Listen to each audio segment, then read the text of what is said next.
हम आपको आज ये दिखाने वाले हैं कि भारत ने एक ऐसा वर्ल्ड रिकॉर्ड बना दिया है जिसे भविष्य में अब सिर्फ भारत ही तोड़ सकता है। पिछले 11 दिनों में महाकुंभ की त्रिवेणी में 10 करोड़ लोगों ने पवित्र स्नान किया है और ये एक नया वर्ल्ड रिकॉर्ड बन गया है। आज दोपहर 12 बजे तक महाकुंभ में प्रतिदिन औसतन 91 लाख लोग, हर घंटे 3,79,000 लोग और हर मिनट 6,000 लोगों ने संगम में पवित्र स्नान किया है। दुनिया के इतिहास में ऐसा पहली बार हुआ है जब किसी धार्मिक आयोजन में सिर्फ 11 दिनों में 10 करोड़ लोग शामिल हुए हैं।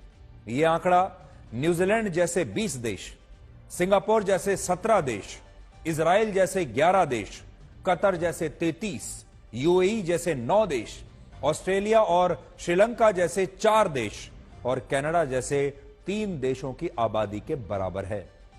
बड़ी बात यह है कि महाकुंभ के अब भी 34 दिन बचे हुए हैं और अनुमान है कि 26 फरवरी तक, जब तक महाकुंभ चलेगा, 26 फरवरी तक संगम में 45 करोड़ से ज्यादा लोग पवित्र स्नान कर चुके होंगे और इनमें भी 26 फरवरी को दूसरे अमृत स्नान के मौके पर 5 करोड़ लोग महाकुंभ में शामिल हो सकते हैं। और अब तक एक आम धारणा यह थी कि ज्यादातर लोगों और खासतौर पर हिंदू धर्म को मानने वाले लोगों की आस्था अब कम हो रही है और वो अपने धर्म से धीरे धीरे दूर हो रहे हैं। लेकिन यह जन सैलाब आज आपको 2 बड़ी बातें बताता है। पहली बात यह कि अब हिंदुओं में अपने धर्म और संस्कृति को लेकर एक नई जागृति पैदा हो रही है और इससे लोगों में अपने धर्म के प्रति आस्था बहुत बढ़ गई है। और दूसरा, अब लोग पहले की तरह संकोच नहीं करते अपने सनातन धर्म के सार्वजनिक प्रदर्शन में। अब पहले की तरह यह नहीं सोचते कि उनके धार्मिक होने से भारत की धर्मनिरपेक्षता खत्म हो जाएगी। भारत में एक ऐसा दौर चल रहा था जब हिंदुओं को अपने धर्म के सार्वजनिक प्रदर्शन में ही झिझक होने लगी थी, लेकिन अब पिछले 12 वर्षों में इसमें बदलाव आ रहा है। और यह बात हम क्यों कह रहे हैं? आज से 12 साल पहले वर्ष 2013 में जब प्रयागराज में पूर्ण कुंभ का आयोजन हुआ, तब उसमें 55 दिनों में 12 करोड़ लोग शामिल हुए थे। यह वो समय था जब उत्तर प्रदेश में समाजवादी पार्टी की सरकार थी और मुख्यमंत्री थे अखिलेश यादव, और देश में यूपीए की सरकार थी और प्रधानमंत्री थे डॉक्टर मनमोहन सिंह। उस समय देश के बहुत सारे हिंदुओं में एक ऐसी धारणा बन गई थी जिसमें उन्हें धार्मिक होने पर यह एहसास कराया जाता था कि वो धर्मनिरपेक्षता के खिलाफ काम कर रहे हैं। अगर हिंदू कोई तिलक लगाकर बाहर निकलता था, कोई हिंदू सार्वजनिक रूप से अपने धर्म का प्रदर्शन करता था, तो इसे सांप्रदायिक माना जाता था। और यही कारण है कि अखिलेश यादव ने वर्ष 2013 के पूर्ण कुंभ का प्रभारी उस समय आजम खान को बनाया था और कुंभ के आयोजन को धर्मनिरपेक्ष रूप देने की कोशिश की थी। और यह रूप धर्मनिरपेक्ष कैसे दिया जा सकता था जब कुंभ मेले के आयोजन का पूरा जिम्मा एक मुस्लिम नेता को दिया जाए? तो ऐसी धारणा थी कि तब यह धर्मनिरपेक्ष कहलाएगा। लेकिन अब ऐसा लगता है कि पिछले 12 वर्षों में देश के ज्यादातर हिंदुओं में अब अपने धर्म को लेकर एक नई जागृति आई है और इसे आप इन आंकड़ों से और ज्यादा अच्छी तरह समझ पाएंगे। इस बार महाकुंभ में 11 दिनों में 10 करोड़ लोगों ने स्नान किया, यानी हर दिन 91 लाख लोग महाकुंभ में पहुंचे, जबकि वर्ष 2013 के पूर्ण कुंभ में 55 दिनों में 12 करोड़ लोग आए थे, यानी एक दिन में 22 लाख लोग। अब देखिए, कहां 22 लाख और कहां 91 लाख, और यह सब 12 वर्षों में हुआ है। यह अंतर आपको यह बताता है कि अब लोगों की आस्था में पहले के मुकाबले काफी वृद्धि हुई है और अब लोग अपने धर्म और अपनी संस्कृति को लेकर बैकफुट पर नहीं रहते। यानी जो इस देश के हिंदू हैं, जिनकी संख्या 100 करोड़ से ज्यादा है, अब वो अपने धर्म के सार्वजनिक प्रदर्शन पर बैकफुट पर नहीं है। अब उनमें वो झिझक नहीं है, अब वो संकोच नहीं है। अब लोग खुलकर अपने धर्म के बारे में बताते हैं और उसका सार्वजनिक प्रदर्शन भी करते हैं। आज महाकुंभ में न्यूजीलैंड जैसे देश की 1/3 आबादी के बराबर लोग कल्पवास कर रहे हैं, यानी 15 लाख लोग इस समय महाकुंभ में कल्पवास कर रहे हैं और इनमें भी ऐसे लोगों की संख्या ज्यादा है जो अमेरिका, ब्रिटेन, जर्मनी, फ्रांस और रशिया जैसे लोगों से देशों से यहां पर आए हैं। इसके अलावा महाकुंभ में भीड़ के बीच जाना, घंटों इंतजार करने के बाद पवित्र स्नान करना, कई किलोमीटर पैदल चलकर मेला क्षेत्र में आना और वहां और भी कई तरह की असुविधाएं हो सकती हैं। यह सब आसान नहीं है। करोड़ों लोगों के बीच में जब करोड़ों लोग एक जगह पर पहुंच जाते हैं तो लंबी लाइन लगती है, कई किलोमीटर तक पैदल चलना पड़ता है, भूख प्यास भी होती है, लेकिन इस सब के बावजूद करोड़ों लोग स्वेच्छा से हंसते हंसते पूरी प्रसन्नता के साथ और आस्था के साथ महाकुंभ पहुंच रहे हैं।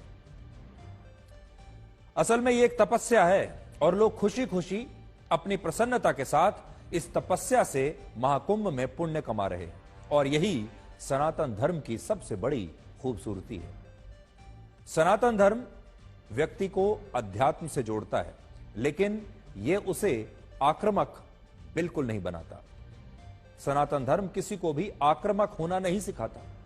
आज महाकुंभ में आपको ऐसे न जाने कितने लोग मिल जाएंगे जो पेशे से इंजीनियर हैं, डॉक्टर हैं, टीचर हैं, अकाउंटेंट हैं, बिजनेसमैन हैं, पढ़े लिखे हैं, वैज्ञानिक हैं, लेकिन ये सारे पढ़े लिखे लोग आज अपने धर्म की रक्षा के नाम पर कहीं पर हमले नहीं कर रहे, खून खराबा नहीं कर रहे, किसी फ्लाइट को हाईजैक नहीं कर रहे, ना ही कोई सीरियल बॉम्ब ब्लास्ट कहीं पर कर रहे हैं, कहीं पर युद्ध नहीं लड़ रहे ये कहते हुए कि ये सब धर्म की रक्षा के लिए हो रहा है। ये सारे लोग, करोड़ों लोग सिर्फ भक्ति और आस्था में लीन होकर तपस्या और सेवा के जरिए अपने धर्म की रक्षा कर रहे हैं और अपने धर्म को निभा रहे हैं।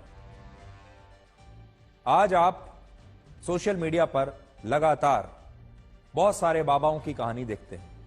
आजकल आप IITN बाबा के नाम से मशहूर हुए अभय सिंह की भी कहानियां लगातार देख रहे होंगे।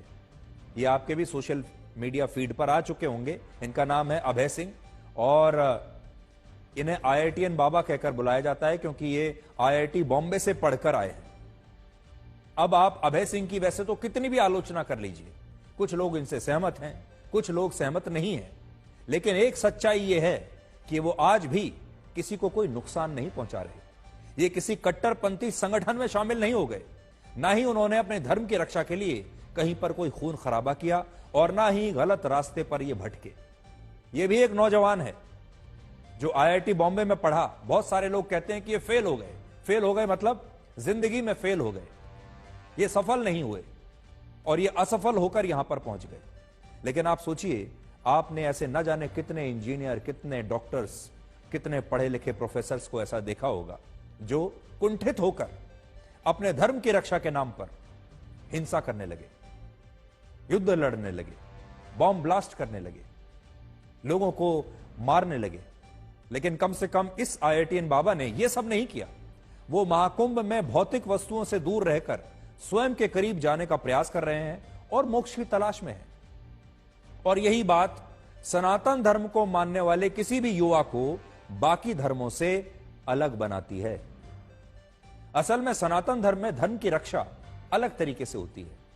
यह धर्म की रक्षा होती है तपस्या से, भक्ति से और सेवा से। सनातन धर्म में ये तरीके हैं अपने धर्म की रक्षा करने के लिए। यहां हिंसा से धर्म की रक्षा नहीं होती, किसी को जबरदस्ती धर्म परिवर्तन पर मजबूर करने से धर्म की रक्षा नहीं होती। कोई साधु सन्यासी सनातन धर्म की रक्षा करने के लिए अपना एक हाथ वर्षों तक ऊपर उठाकर रखता है। आपने उनकी भी कहानियां देखी होंगी, ये सारी कहानियां आप देखिए, लोग क्या क्या कर रहे हैं। हमारे साधु संत, किसी ने वर्षों से अपना हाथ उठाया हुआ है, हाथ को नीचे नहीं किया है, तो कोई अलग अलग हठ योग करके धर्म की रक्षा के लिए खुद को समर्पित कर देता है। किसी ने वर्षों से खाना नहीं खाया, किसी ने कोई और किसी प्रकार का त्याग किया है, और ये सब लोग सेवा के जरिए, त्याग करके, तपस्या के जरिए अपने आप को कष्ट देकर अपने धर्म के रक्षक बने हुए हैं। किसी दूसरे को कष्ट नहीं दे रहे, अपने आप को कष्ट दे रहे हैं। अपने आप स्वेच्छा से अपनी जिंदगी में, अपने जीवन में इन्होंने कुछ ना कुछ कुर्बानी की है, कुछ ना कुछ त्याग किया है। किसी ने खाने का त्याग कर दिया, किसी ने 50 किलो का वजन अपने सिर पर रखा हुआ है। अलग अलग तरीके हैं अपने भगवान को खुश करने के, लेकिन किसी को परेशान नहीं कर रहे। यानी धर्म के रक्षक भी आज दुनिया में दो प्रकार के हैं। एक लोग वो हैं जो पढ़ लिख कर भी आतंकवादी बन जाते हैं और धर्म की रक्षा के नाम पर हिंसा फैलाते हैं, और दूसरे लोग वो हैं जो पढ़ लिख कर अध्यात्म को अपनाते हैं और तपस्या और सेवा और भक्ति के भाव से सनातन धर्म की रक्षा करते हैं और कभी किसी को नुकसान नहीं पहुंचाते। सनातन धर्म कितना सहज और उदार है वो आज आप इन तस्वीरों से समझिए। यह तस्वीर महाकुंभ के एक शिविर की है जहां यूक्रेन और रशिया से आए लोग दीक्षा लेने के बाद एक साथ मिलजुल कर खुशी खुशी रह रहे हैं, जबकि इन दोनों देशों के बीच में पिछले 3 वर्षों से युद्ध चल रहा है। ये दुश्मन देशों के लोग हैं जिसमें यूक्रेन और रशिया के 5 लाख से ज्यादा लोग मारे जा चुके हैं।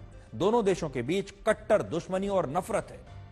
लेकिन दूसरी तरफ भारत में सनातन धर्म से जुड़ने के कारण इन्हीं दो दुश्मन देशों के लोग भी आज एक साथ एक शिविर में न सिर्फ रह रहे हैं बल्कि एक ही मंच से प्रेम, शांति और करुणा पर प्रवचन भी दे रहे हैं।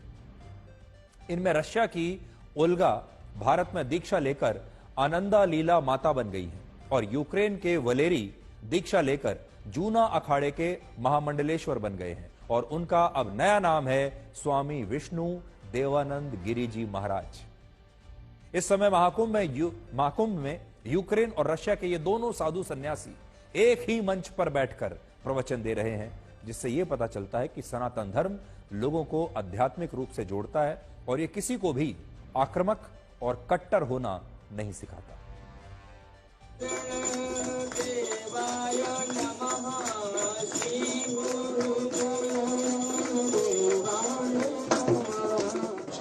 Лучи света, 4 бесконечных во все стороны за пределы нашего тела. Настолько далеко, насколько можем представить.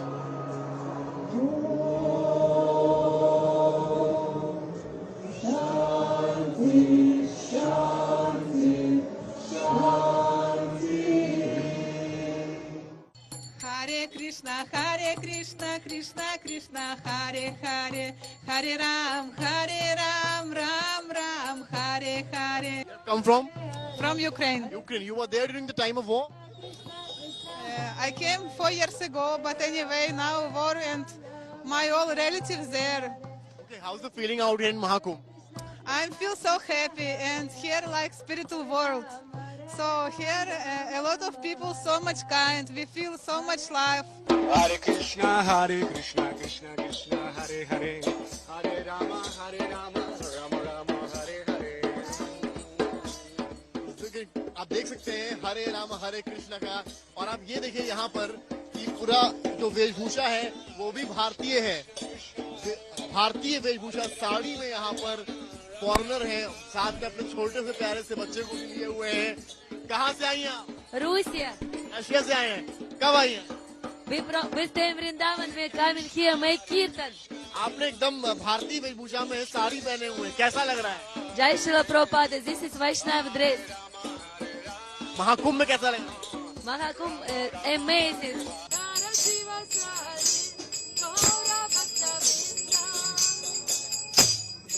हमारे साथ